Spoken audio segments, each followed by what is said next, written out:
When I told my son I lost my job, he arrived with legal papers. Sign here. It legally separates our finances. When you die broke, your debts stay yours. I won't be dragged down by a loser. Hurt but calm. I signed everything. He had no idea about the $900 million inheritance I just received or what I was about to do with it. If you're watching this, subscribe and let me know where you're watching from. Let me take you back to how this all started. 3 days earlier, I'd been stacking returned books at the Millfield Public Library when Mrs. Henderson, the head librarian, called me into her office. At 67, I'd worked there part-time for 8 years ever since my husband died, and I needed something to fill the empty hours.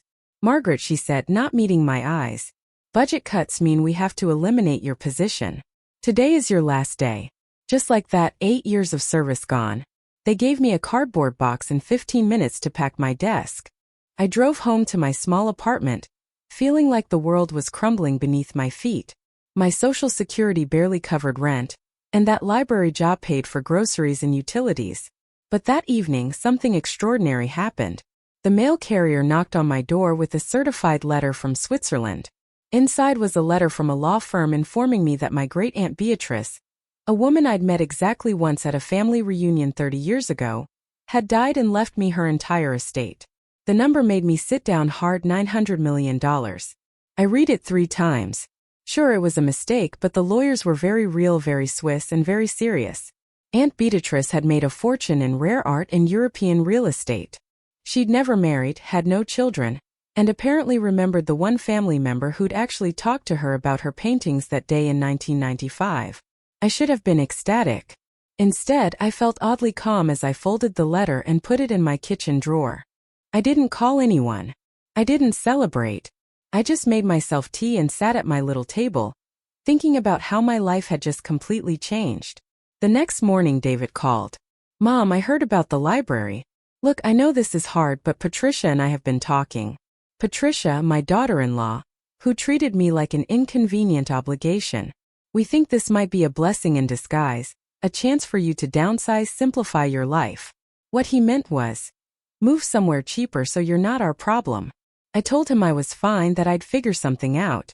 But David has never been one to let things go when he thinks he knows better. That's how I ended up opening my door yesterday afternoon to find my son standing there with a briefcase looking like he was about to foreclose on my apartment. We need to talk, he said, pushing past me into my living room. Patricia's been researching, and there are legal ways to protect families from financial liability. Smart planning, Mom. He opened his briefcase with the efficiency of a businessman, which he was. David sold insurance and had done well for himself. Well enough to live in a house 3 times the size of my apartment. Well enough to take vacations to Europe while I clipped coupons. These documents legally separate our finances, he explained, spreading papers across my coffee table. It means when you inevitably can't pay your bills, when you need expensive medical care, when you die with debts, none of that becomes our responsibility. I stared at him. When I die with debts, Mom, be realistic. You're 67, unemployed, living on Social Security. The math isn't hard. His voice was patient, like he was explaining basic addition to a child. Patricia calculated your monthly expenses versus your income. You'll be broke within 2 years, 3 at most. Patricia, of course, she'd calculated my poverty down to the penny. Sign here, he said, pointing to signature lines. It's just smart planning. When you die broke, your debts stay yours. I won't be dragged down by a loser. That word hit me like a slap. Loser. My own son calling me a loser. But I didn't argue. I didn't cry. I just picked up the pen and signed every page where he indicated. David watched with obvious relief, probably thinking he'd dodged a financial bullet. I'm proud of you, Mom said, gathering the papers. This was the mature thing to do, the responsible thing. After he left, I sat in my chair and smiled. David had just legally severed all financial ties between us, which meant that what happened next was entirely my business. The Swiss lawyers were expecting my call. The conference call with the Swiss attorneys lasted 2 hours. I sat at my kitchen table taking notes in a composition book like I was back in school, trying to comprehend the magnitude of what I'd inherited. The estate includes properties in Geneva, London, New York, and Monaco, Mr. Hoffman explained in his precise English, plus a substantial art collection, including 3 previously unknown Van Gogh paintings. The liquid assets alone exceed $400 million, $400 million in cash, just sitting in banks earning interest. Mrs. Thompson, there are some immediate decisions to make. The Monaco apartment has been offered to a buyer for $32 million. Do you wish to sell $32 million for one apartment in a place I'd never been? Not yet, I heard myself say. I'd like to see it first. After the call, I walked to my bathroom mirror and stared at the face looking back at me. Same gray hair, same wrinkles around blue eyes, same woman who'd been called a loser yesterday. Except now that woman was worth nearly $1 billion. The irony was delicious. I made myself lunch, a can of soup because old habits die hard, and thought about David, about Patricia calculating my descent into poverty with such precision, about how quickly they'd wanted to protect themselves from my inevitable failure. They had no idea what was coming. The next morning, I drove to Millfield's only high-end lawyer's office. Jonathan Walsh had handled my husband's estate 8 years ago. He was a good man, honest, the kind who didn't oversell his services. Perfect for what I needed. Margaret, he said warmly when his secretary showed me in. I heard about the library. I'm so sorry. How can I help? I handed him the letter from Switzerland. Watched his face change as he read. Watched his eyes grow wide, then narrow as he read it again. This appears to be legitimate, he said carefully. Have you verified this with the Swiss firm yesterday? 2-hour conference call. It's real, Jonathan. He leaned back in his chair. $900 million, give or take. Margaret, do you realize what this means? You're one of the wealthiest people in the state, in the country. I nodded. And I need your help with something important. For the next hour I explained what I wanted. Jonathan listened without interruption, occasionally raising an eyebrow, but never questioning my decisions. Finally he leaned forward. I can set up the shell companies you want. The anonymous purchases, the trust funds, all of it. But Margaret, are you sure about this approach? There are more direct ways to handle family conflicts. Jonathan, 3 days ago, my son made me sign papers to protect himself from my poverty. Yesterday, I discovered I could buy his company and fire him without it affecting my grocery budget. Direct isn't what I'm after. He smiled then, the first real smile since I'd arrived. What you're describing isn't just legal, it's creative. I like creative. We spent another hour going over details. By the time I left his office, the groundwork was laid. Jonathan would handle the American side of things while working with the Swiss firm on the international aspects. I drove home feeling oddly peaceful. 4 years since Robert died. I'd felt invisible. A widow taking up space, contributing nothing, slowly spending down savings that were never enough. David and Patricia had treated me like a burden waiting to happen. Well, the waiting was over. That evening David called to check on me. How are you holding up, Mom? Job searching yet? Actually, I'm fine, I said. Better than fine. That's the spirit. Patricia found some listings for senior apartments. Smaller places, more affordable. We thought maybe this weekend we could drive around and look at some senior apartments, places where old people went to quietly disappear. That's thoughtful, I said, but unnecessary. I won't be needing a smaller place. Mom, we talked about this. You have to be realistic about your situation. Oh, I am being very realistic about my situation, David. More realistic than you can imagine. There was a pause. What's that supposed to mean? Nothing important. Just that things have a way of working out. After I hung up, I called Switzerland. Mr. Hoffman answered immediately. Mrs. Thompson, how may we assist you? I'd like to arrange a transfer, I said. $5 million to my American account. I have some purchases to make. $5 million to start with. Pocket change really when you had $900 million, but enough to begin what I had planned. Enough to remind my son exactly what kind of mistake he'd made. The $5 million appeared in my account on Tuesday morning. I stared at my online banking, watching the numbers that didn't seem real. Yesterday, I'd had $847. Today I had enough money to buy a small skyscraper. But first I had research to do. I drove to the Millfield Coffee Company and set up my laptop at a corner table. If anyone asked, I was job hunting. Technically, that wasn't a lie.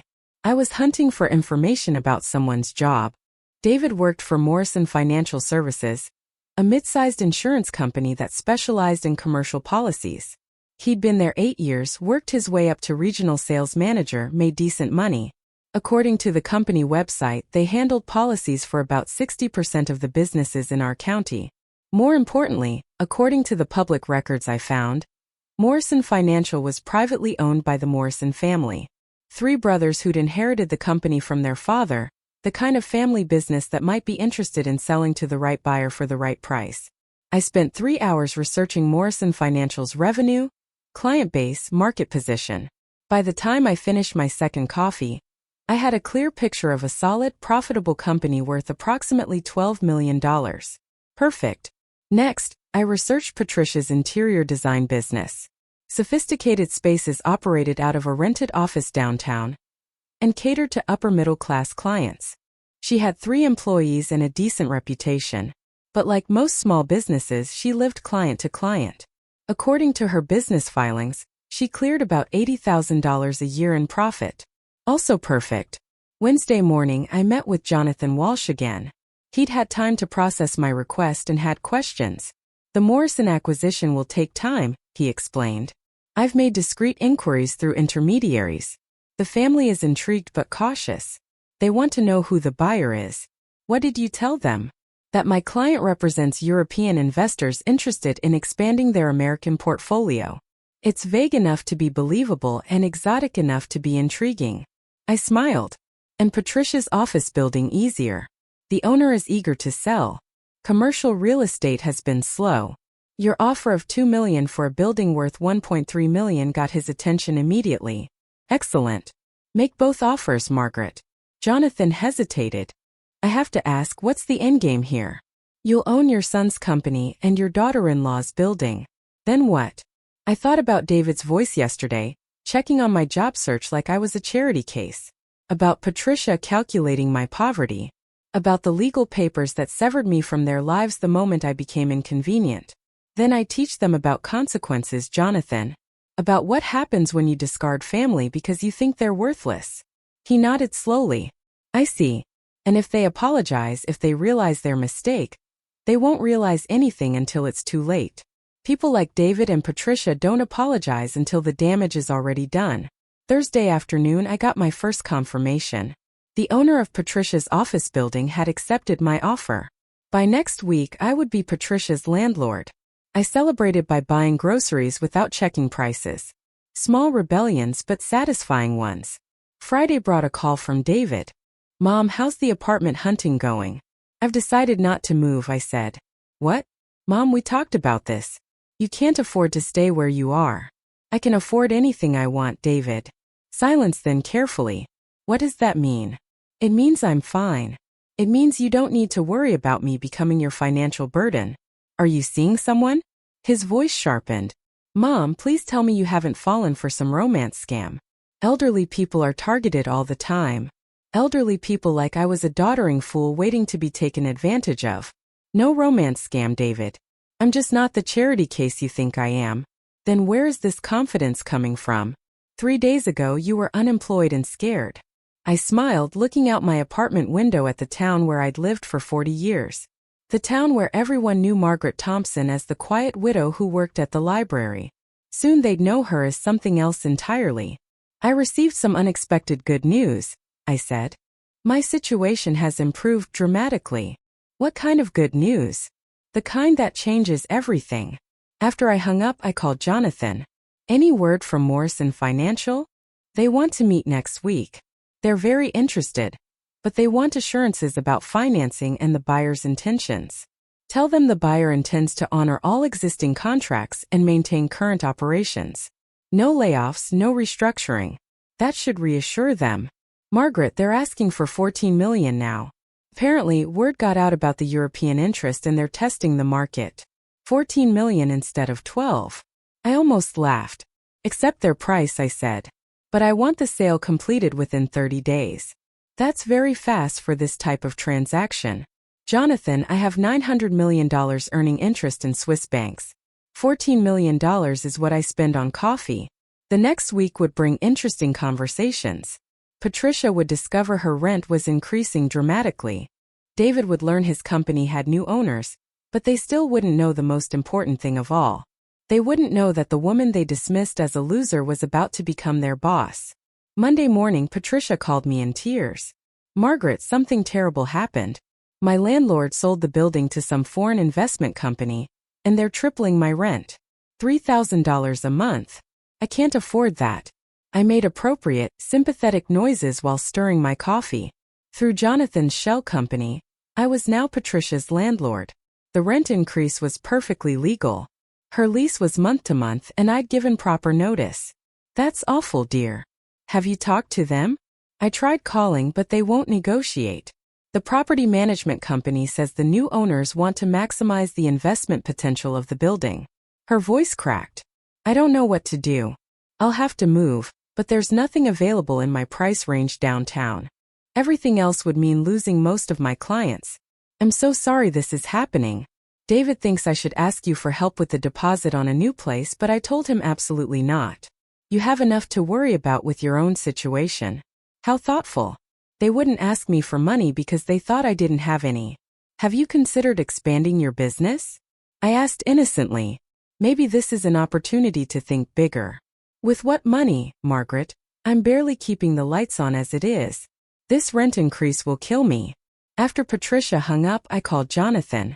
How's the Morrison acquisition proceeding? Faster than expected. The family is motivated. Apparently, one of the brothers wants to retire, and buying out his share was straining the other two. Your offer solves multiple problems for them. Excellent. And my other request, the background checks on David's client list are complete. Very interesting reading.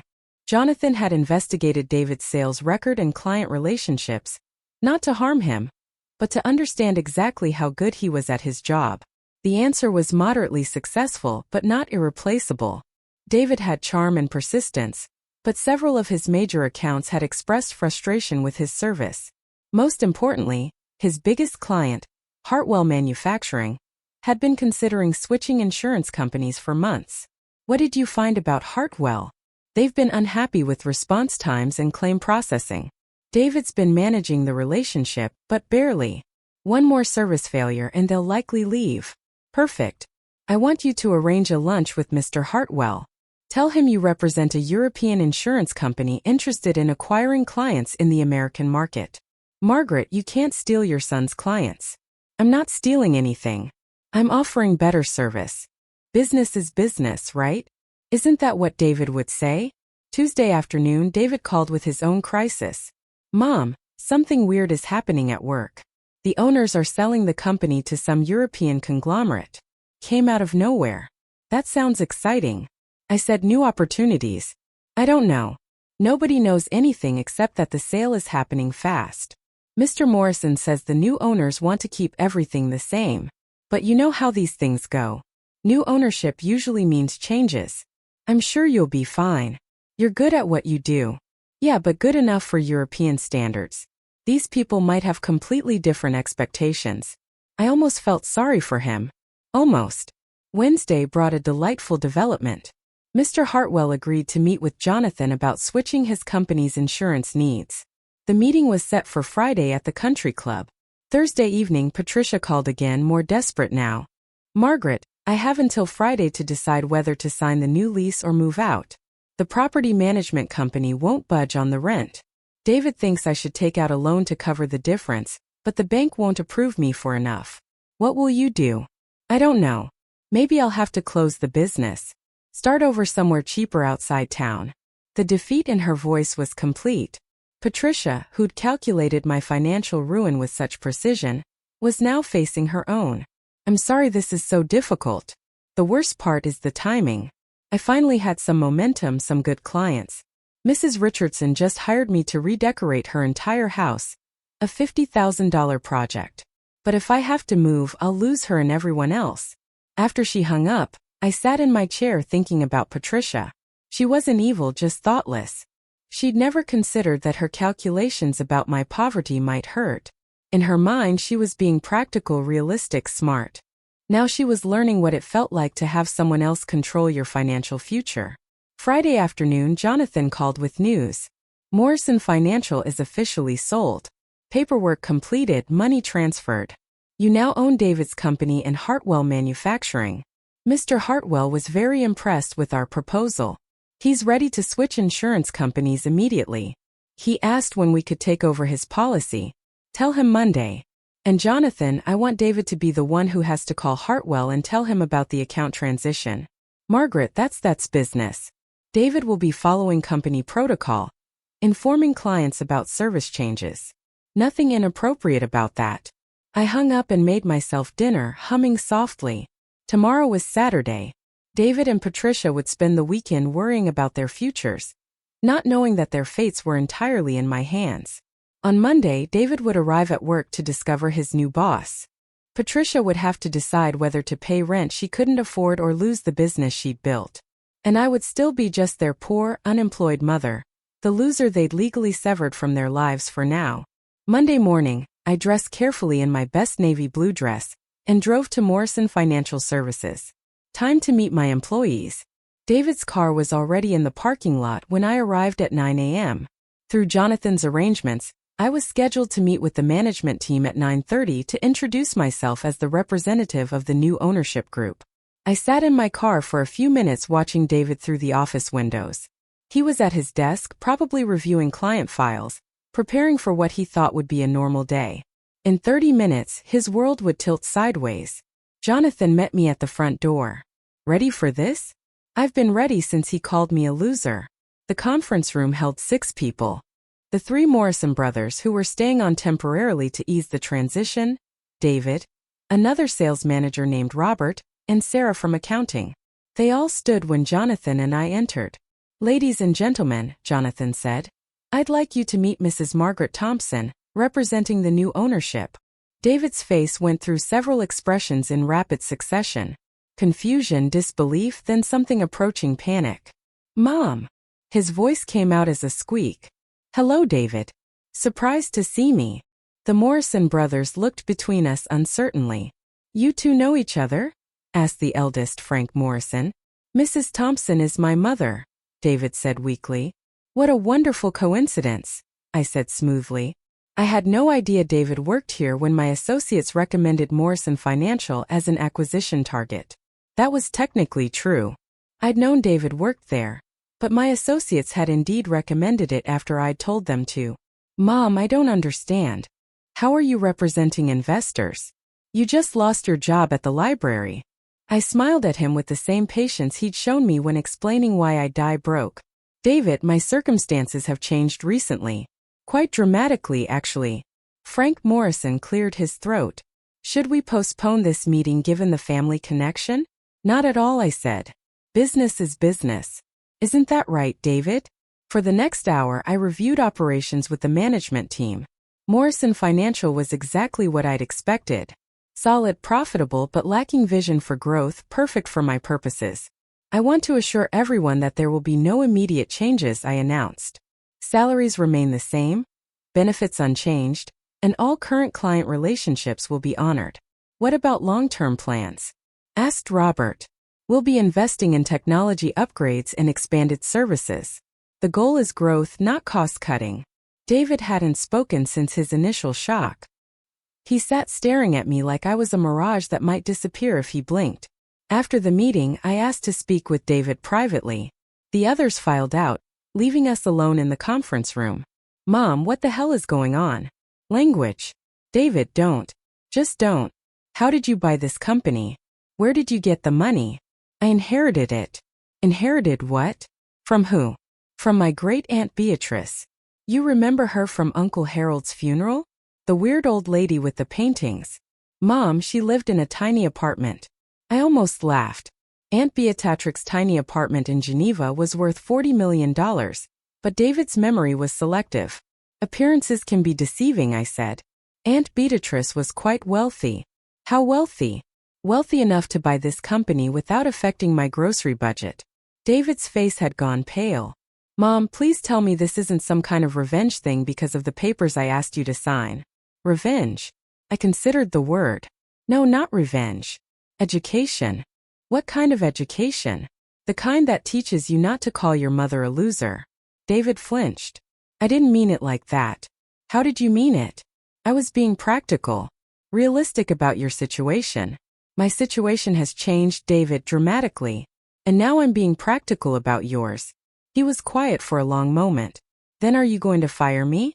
That depends entirely on your performance. This is a business and I expect professional results from all my employees. Your employees? Yes. I'm your boss now, David. I hope that won't be a problem. I stood to leave, then turned back. Oh, and David, I need you to call Hartwell Manufacturing this afternoon. They're switching to a different insurance provider. You'll need to arrange the policy transition. David's largest client gone. I watched understanding dawn in his eyes. Mom, Mrs. Thompson, please, let's keep things professional. I left him sitting in the conference room, probably wondering how the woman he'd dismissed as a poverty-bound loser had just become his boss. But David's education was just beginning. That afternoon I drove to Patricia's office building, my building. She was working late, probably trying to figure out how to salvage her business before the rent increase took effect. I found her in her office surrounded by fabric samples and floor plans, crying softly over her laptop. Patricia, are you all right? She looked up, startled. Margaret, I didn't hear you come in. The front door was open. I was in the neighborhood and thought I'd stop by.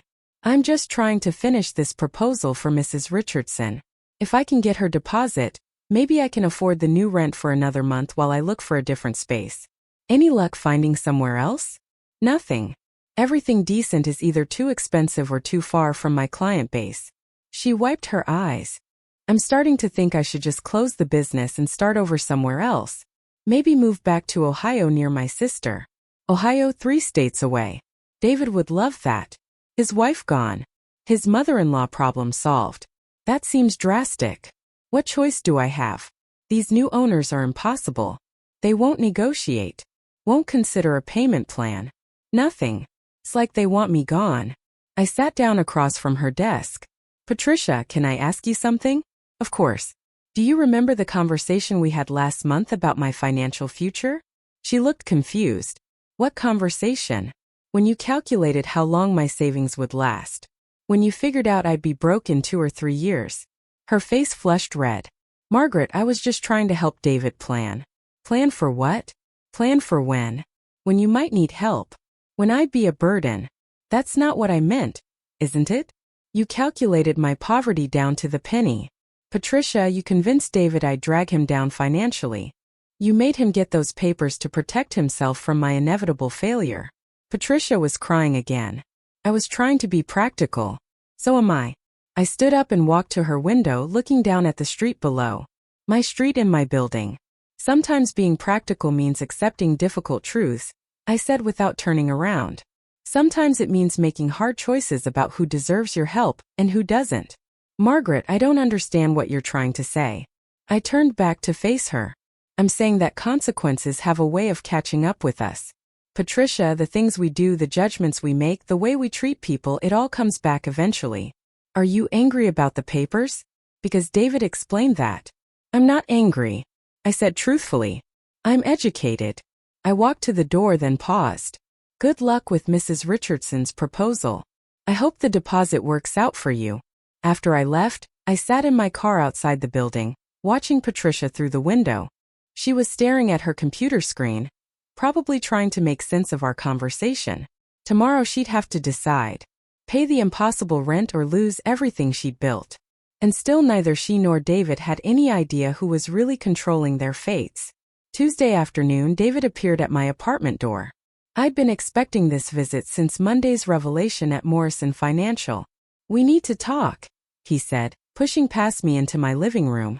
The same aggressive move he'd made when he brought the financial separation papers.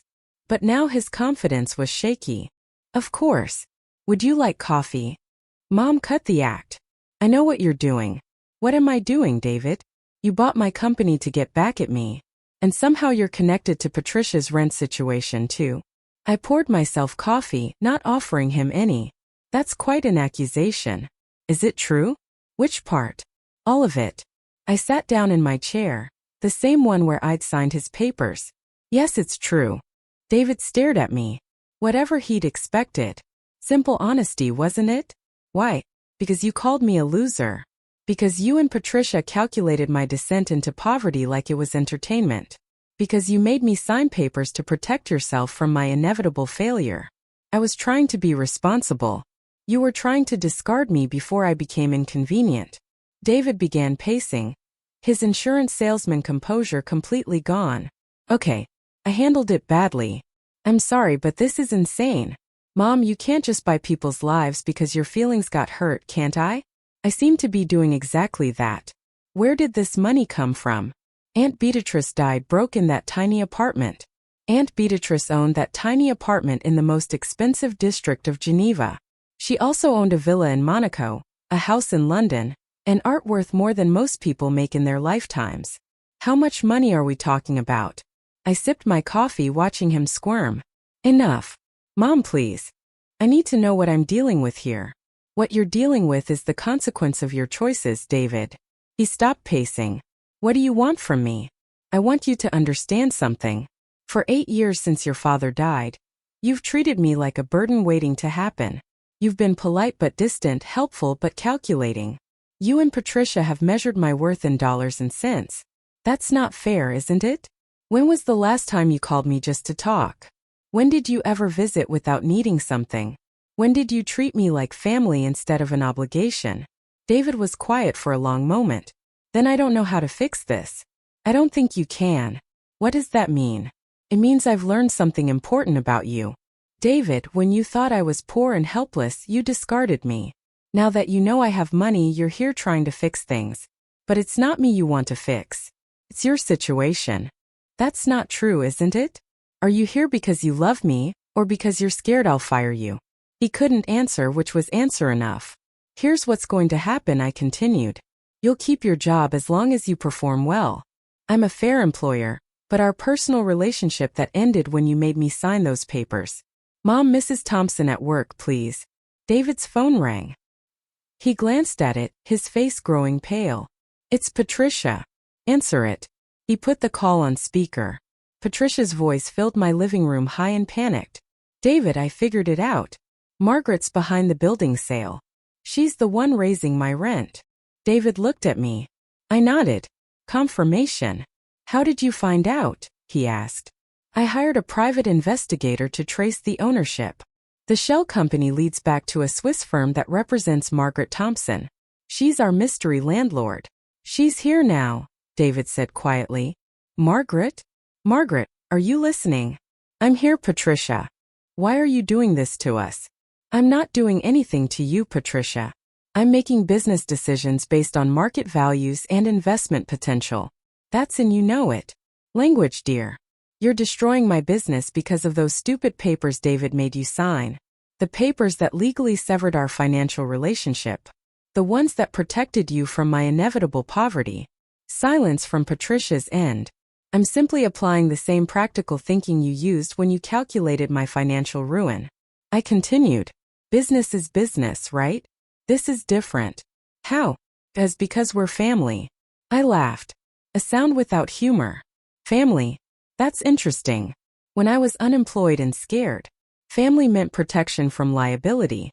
Now that you need help, family means something else entirely. Margaret, please. I'll lose everything. Yes, you probably will. I'll apologize. We'll both apologize.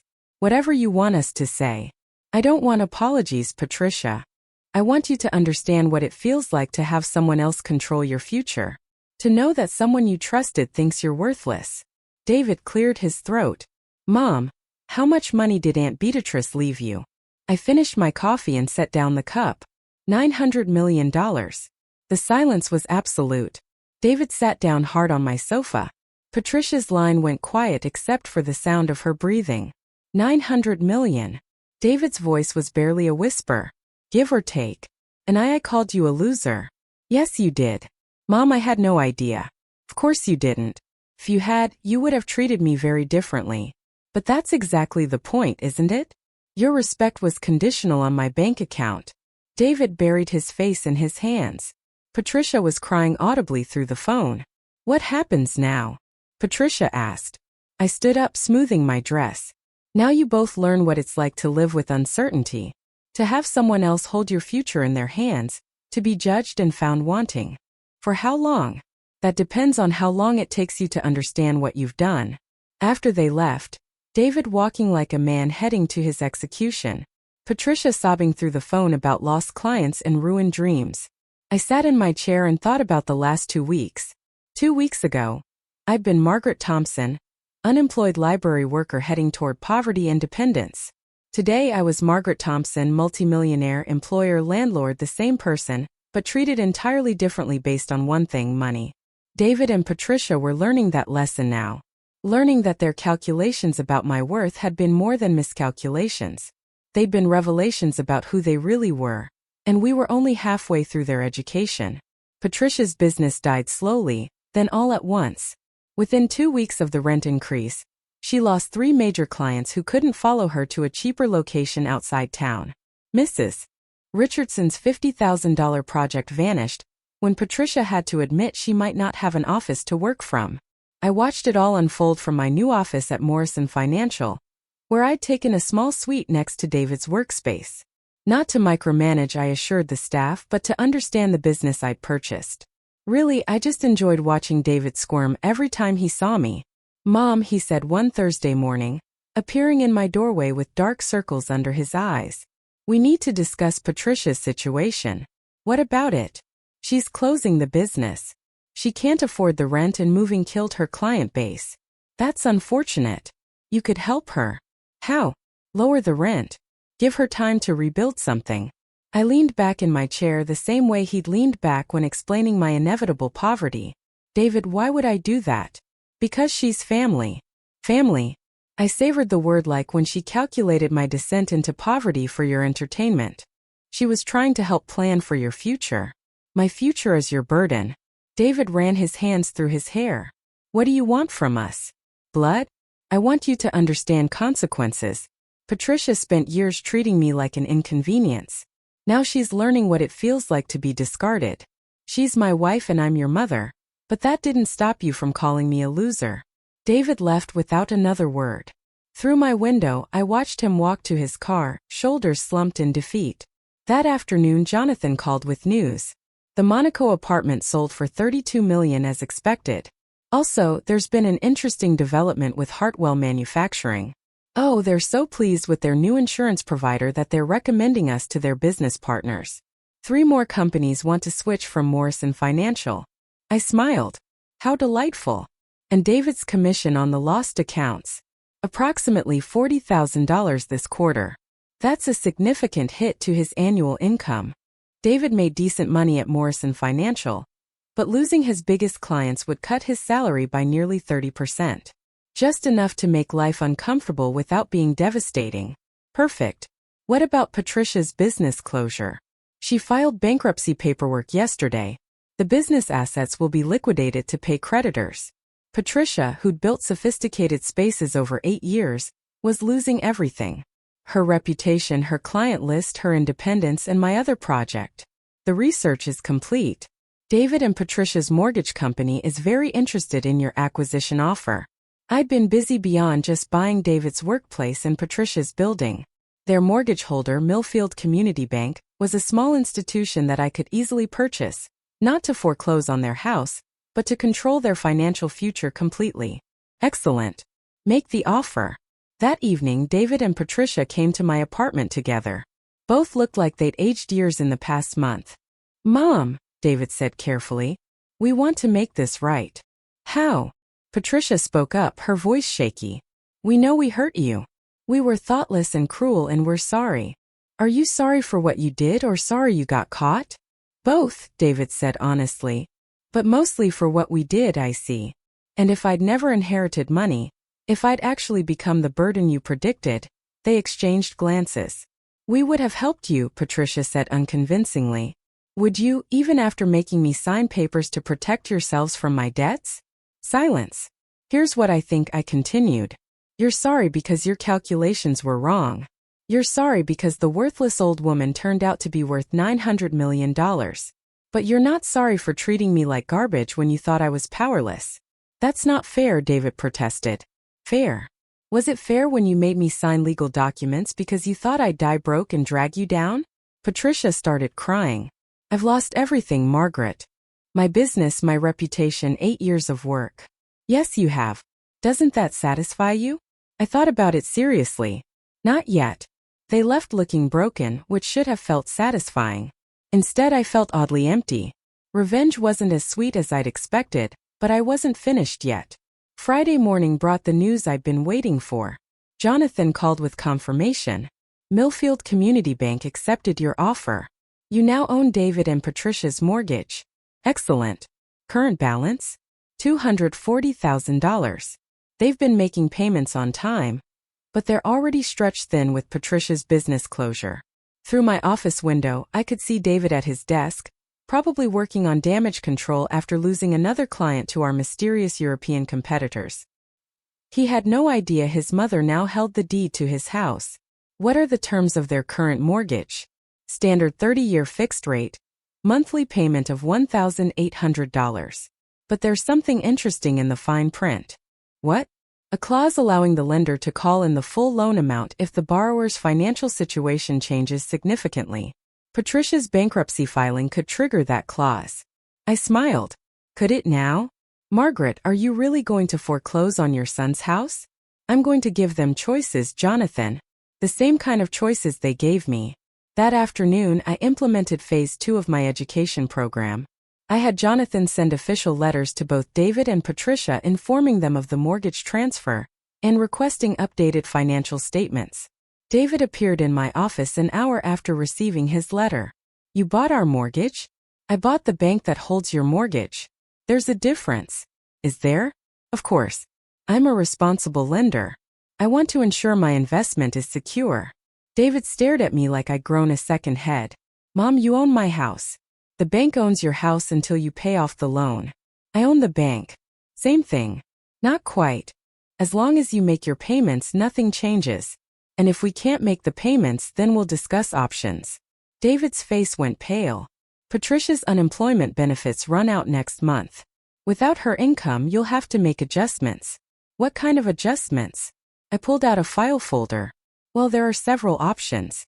You could refinance with another lender. Though your credit has taken a hit with Patricia's bankruptcy. You could sell the house and buy something smaller. Or what? You could ask family for help. The irony hung in the air between us. David, who'd protected himself from my financial problems, now needed to ask me for help with his. Would you help us? That depends. On what? On whether you've learned anything from this experience. David was quiet for a long moment. I've learned that you're vindictive. Have you learned why? Because we hurt your feelings. I stood up, walking to the window. David, do you remember what you said when you brought me those papers to sign? I said a lot of things. You said I'd die broke and drag you down. You called me a loser. I was wrong. You were honest. You showed me exactly what you thought of me when you believed I was powerless. I'm sorry. Are you? Or are you just scared? He couldn't answer. That evening, Patricia called me sobbing. Margaret, please. I know you hate us, but we're going to lose our house. Why would I hate you, Patricia? Because of what we did. Because of the papers, the calculations, all of it. I don't hate you. Pity you. Pity us. You had a mother-in-law who would have done anything for you, who helped with the grandchildren, never interfered, always supported your decisions, and you threw it all away because you thought I was financially inconvenient. We were scared. Scared of what? Scared of being responsible for you if something happened. So, you decided to be responsible for nothing instead. Patricia was quiet. Then what do you want from us? I want you to understand what it feels like to have your future controlled by someone who thinks you're worthless. We never thought you were worthless, didn't you? You calculated my poverty like a math problem. You convinced David to protect himself from my inevitable failure. You treated me like a liability waiting to happen. I was trying to be practical. So am I. After I hung up, I sat in my chair thinking about the past 6 weeks. David and Patricia were learning hard lessons about consequences, about how it felt to be powerless, about what happened when someone else controlled their destiny.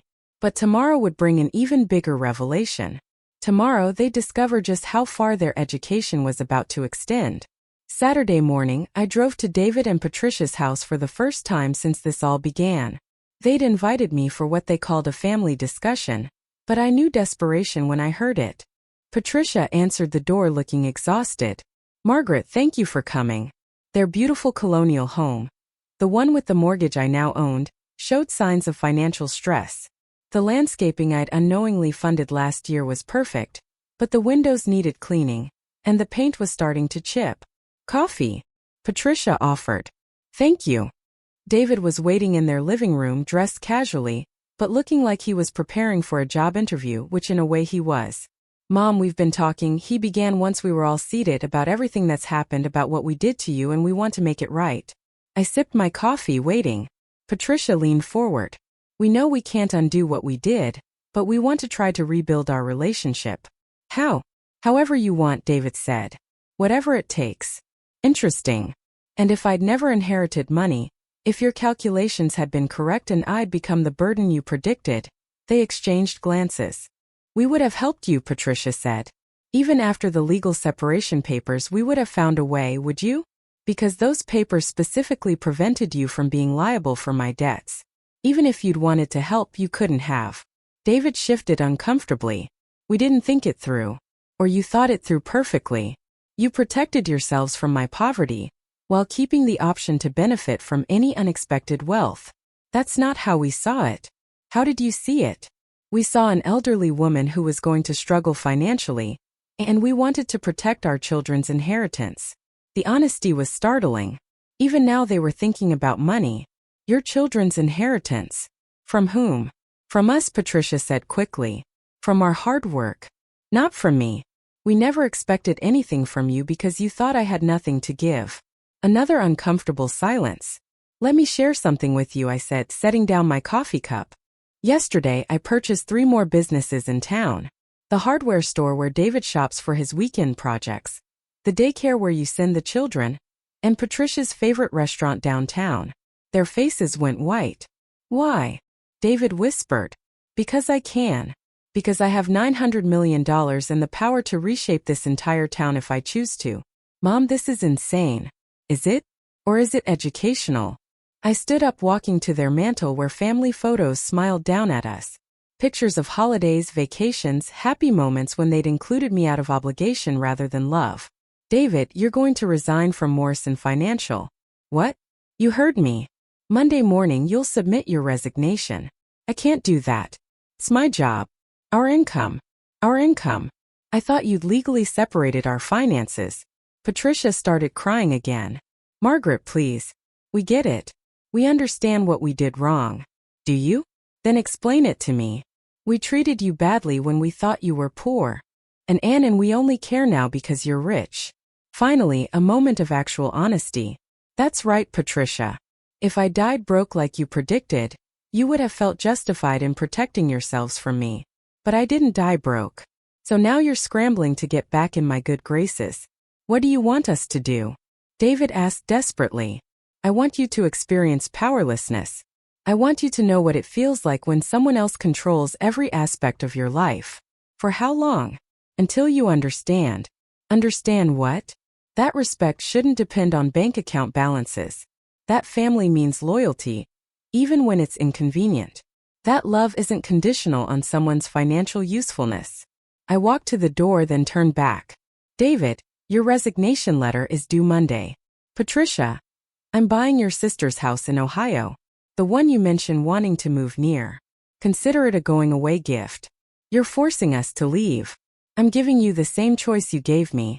Accept the consequences of your actions or face even worse ones. As I drove home, I felt the familiar emptiness that followed each victory. This wasn't bringing me joy anymore, but there was one more lesson to teach, one more revelation that would complete their education. Monday morning arrived with unexpected news. David didn't resign from Morrison Financial. Instead, he was waiting in my office when I arrived, resignation letter in hand, but not submitting it. I'm not quitting, he announced. Excuse me? I said. I'm not quitting. Fire me if you want, but I'm not resigning. This was new. David had found some backbone. Interesting. Why the sudden defiance? Because I realized something over the weekend. You're not trying to teach us a lesson anymore. You're trying to destroy us completely. Am I? The hardware store, the daycare, Patricia's restaurant, buying her sister's house. You're not just punishing us. You're controlling every aspect of our lives. I sat down at my desk studying my son, and I think you've made your point. We were wrong. We hurt you. We're sorry, but this has gone beyond education into something else. What would you call it? Revenge. Is that what you think this is? I think you're drunk on power. I think having $900 million has changed you into someone I don't recognize. David sat down across from my desk. Mom, I remember you. You were kind, patient, forgiving. You helped everyone who needed it. This person you've become. This isn't you, isn't it? Or is this who I always was underneath the convenient, accommodating mother you preferred? What do you mean? I opened my desk drawer and pulled out a folder. David, there's something you don't know. Something I've been saving for the right moment. What? The inheritance from Aunt Beatrice. It didn't just include money and property. David looked confused. What else? Information, records, documentation of her extensive research into our family. I opened the folder and spread several documents across my desk. Aunt Beatrice was very thorough. She investigated every family member before deciding who deserved her fortune. She knew about your father's business practices, your mortgage struggles, Patricia's spending habits. She knew about every family gathering where I was treated like an obligation. David's face was growing pale. She also knew about the conversation you and Patricia had last Christmas. The one where you discussed having me declared incompetent so you could control my assets. We never December 23rd. In your kitchen while I was playing with the grandchildren in the living room, Patricia suggested that my confused behavior about money meant I needed supervision. You agreed that it might be necessary someday. David's mouth opened and closed like a fish. Aunt Beatrice had private investigators. David, she recorded conversations. She documented everything. And she left very specific instructions about how her fortune should be used. I pulled out the final document, the one that had taken me weeks to fully understand. The $900 million isn't just a gift. It's a weapon. Aunt Beatrice wanted to prove that greed reveals character. She left me enough money to expose the true nature of everyone in our family. That's insane. Is it? Look what's happened. The moment you thought I was poor and helpless, you discarded me. The moment you discovered I was wealthy, you came crawling back. You've proven exactly what Aunt Beatrice suspected about your character. David stared at the documents. So this was all planned? The whole thing? Not planned, facilitated. Aunt Beatrice gave me the tools to reveal who you really are. What you chose to do with those revelations was entirely up to you. And Patricia. Patricia chose to calculate my poverty for entertainment. She chose to treat me like a liability. She chose to support your decision to legally separate from me. David was quiet for a long moment. Then what happens now? Now you face the consequences of failing Aunt Beatrix's test. What test? The test of character. The test of whether you'd love me for who I am or what I have. The test of whether family loyalty matters when it's inconvenient. I gathered the documents and put them back in the folder. You failed David spectacularly. So what's my punishment? Your punishment is living with the knowledge of who you really are, and with the consequences of the choices you've made. David left my office looking like a man who just discovered the ground beneath his feet was quicksand. But there was one more revelation coming. One that would complete the lesson Aunt Beatrice had designed. 3 days later, I called David and Patricia to my apartment for what I told them would be our final conversation. They arrived looking like prisoners heading to sentencing. Sit, I said, gesturing to my sofa. They sat. I have an announcement to make about Aunt Beatrix's inheritance. David looked up hopefully. Are you giving it back? Donating it? No, David. I'm keeping every penny.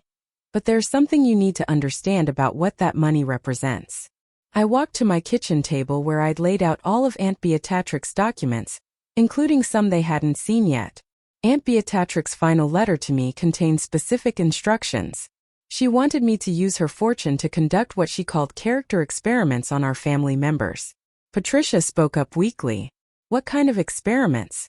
The kind that reveal who people really are when they think no one important is watching. I picked up the thickest folder.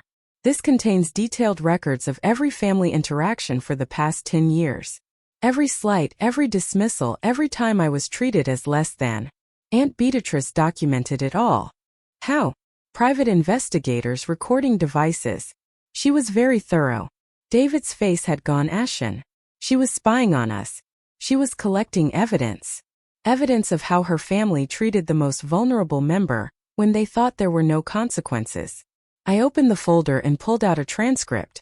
This is from your conversation with Patricia after my husband's funeral. Quote, "Now we'll have to deal with Mom's neediness. She'll probably want to move in with us or something pathetic like that." Patricia made a small choking sound. This is from last Thanksgiving. "Mom's getting more confused about money. Maybe we should start thinking about guardianship options. We were just talking about controlling my life for your convenience." Yes, I know. I sat down the transcript and picked up another document. But here's the part you'll find most interesting. Aunt Beatrix will contain a provision that you never learned about. What provision? If any family member passed her character test, if they showed genuine love and respect when they thought I was powerless, they would receive a substantial inheritance of their own. David and Patricia looked at each other hopefully. $50 million each to be exact. Their expressions brightened considerably. However, I continued, if they failed the test by treating me badly when they thought I had nothing, they would receive something else instead. What? I smiled, feeling genuinely happy for the first time in months. Nothing. Absolutely nothing. Forever. The hope died in their eyes like a candle being snuffed out. You see, Aunt Beatrice believed that character is revealed by how we treat people when we think it doesn't matter. When we think no one important is watching, when we think there are no consequences. I walked to my window looking out at the town where I'd lived my entire adult life. You treated me terribly when you thought I was poor and helpless. You made me sign papers to protect yourselves from my poverty. You calculated my descent into destitution like it was a math problem. You called me a loser. Mom, you failed the test. David, both of you completely and utterly. Can we try again? Can we fix this? I turned back to face them. The test is over. The results are final. So what happens now? Now I live my life as a very wealthy woman who finally understands her true worth. And you live your lives knowing exactly what you threw away. Will you? Will you help us keep our house? No. Will you let David keep his job? No. Will you ever forgive us? I considered the question seriously. Forgiveness isn't the issue. Understanding is. You've shown me who you really are when you think it's safe to be cruel. I can't unknow that. David stood up. His face a mixture of desperation and anger. So that's it. You destroy our lives and walk away. I didn't destroy your lives, David. I revealed the consequences of your choices. There's a difference. What about the grandchildren? They're innocent in all this. Yes, they are. And they'll be provided for. Trust funds, college expenses, everything they need. Aunt Beatrice made provisions for innocent parties. Just not for us. Just not for you. Patricia was crying silently, mascara running down her cheeks. I never meant for any of this to happen, she whispered. Yes, you did. You meant for me to disappear quietly into poverty, while you protected yourselves from any inconvenience. You just didn't expect consequences. They left without another word. I watched from my window as they walked to their car. Heads down, shoulders slumped. Tomorrow they'd face foreclosure proceedings. Next week, David would clean out his desk. Next month, they'd move to Ohio, where Patricia's sister had agreed to let them stay while they started over with nothing. I made myself tea and sat in my chair, the same chair where I'd signed their papers 2 months ago. The woman who'd signed those papers had been broken, dismissed, discarded. The woman sitting here now owned 3 businesses, a bank, and enough money to buy happiness for anyone who deserved it. But more importantly, she'd learned that respect and love couldn't be purchased. They had to be earned through character and proven through choices. David and Patricia had made their choices. Now they'd live with the consequences forever. I opened my laptop and began researching charities. $900 million could do a lot of good in the world when given to people who actually deserved it. People who understood that worth wasn't measured in bank accounts, but in how we treat others when we think no one is watching. The lesson was complete. Thanks for listening. Don't forget to subscribe and feel free to share your story in the comments. Your voice matters.